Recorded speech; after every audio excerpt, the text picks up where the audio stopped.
ఈరోజు దేవుని యొక్క వాక్య ధ్యానాంశం. దేవుని చిత్తము చేసినప్పటికీ శ్రమలు వస్తాయి, కానీ మనం వాక్యానుసారంగా జీవిస్తే దేవుని చిత్తము చేస్తే ఏ అడ్డు, ఏ సమస్య, ఏ కష్టము, ఏ కరువు రాదు అని అనుకోవటం పొరపాటు. దేవుని చిత్తానుసారముగా జీవించిన యేసేపు ఉద్యోగం పోగొట్టుకున్నాడు, చెరసాల పాలయ్యాడు.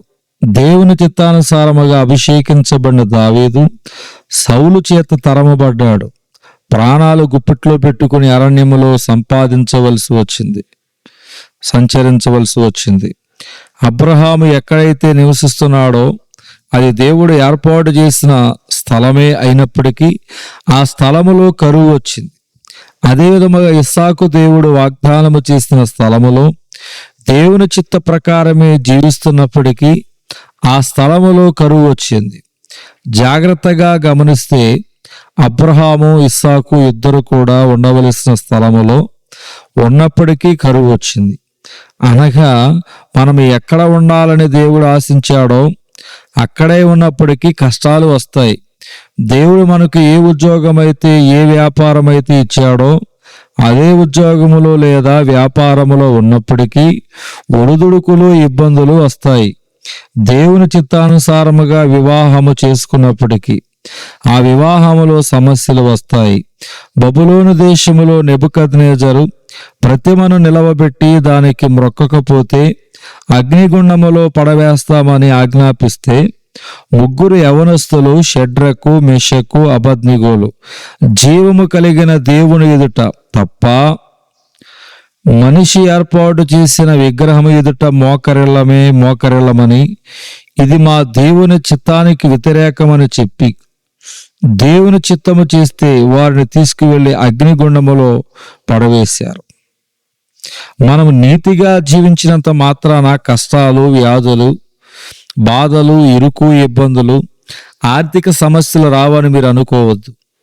యేసుక్రీస్తును నమ్ముకొనండి, మీకు ఏ విధమైన కష్టాలు రావని ఎవరైనా చెబుతుంటే అందులో వాస్తవం లేదన్న సత్యము ఎన్నటికీ మర్చిపోవద్దు. దేవుని వాక్యం సెలవిస్తుంది, నీతిమంతునికి కలుగు ఆపదలు అనేకములు.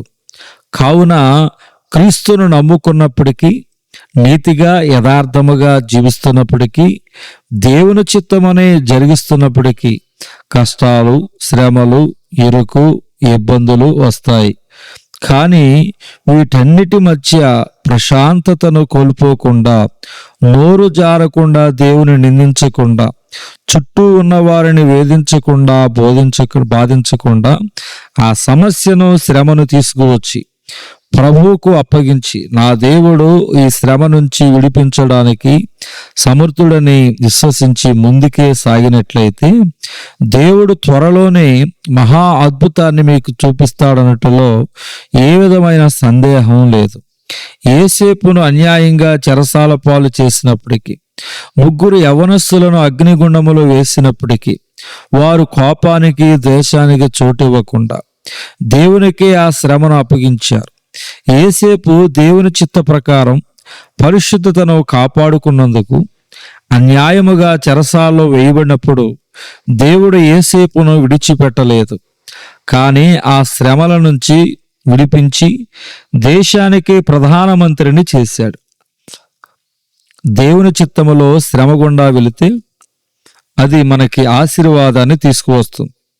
విగ్రహమునకు మొక్కని ముగ్గురు యవనస్తులను అగ్నిగుండములో పడవేస్తే దేవుడు అద్భుతమైన రీతిలో వారిని అగ్నిగుండము నుంచి తప్పించి ఉన్నతమైన స్థానములో ఉంచాడు.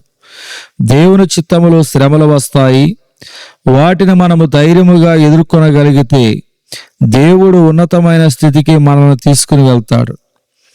దానియేలు ప్రార్థనా జీవితం కాపాడుకునే ప్రక్రియలో అన్యాయముగా సింహాల బోనులో వేయబడితే దేవుడు సింహాల నోటిని మూసివేసి దానియేలును కాపాడి రాజు తర్వాత దేశానికి అది ప్రధానమైన వ్యక్తిగా చేశాడు. దేవుని చిత్తం చేసినప్పటికీ మనకు శ్రమలు వస్తాయి, కానీ ఆ శ్రమ మనలను సిగ్గుపరచదు. శ్రమ ఓర్పు పరీక్ష నిరీక్షణను పుట్టిస్తుంది. ఈ నిరీక్షణ మనను సిగ్గుపరచదు. రోమాపత్రిక 5వ అధ్యాయం 3-4 వచనాల్లో చూస్తున్నాం. శ్రమ ఓర్పును, ఓర్పు పరీక్షను, పరీక్ష నిరీక్షణను కలగజేయునని ఎరిగి శ్రమల యందున మనము అతిశయపడదాం. దేవుడి దిన వాక్య ధ్యానం దేవుడు దీవించునుగాక. ఆమేన్.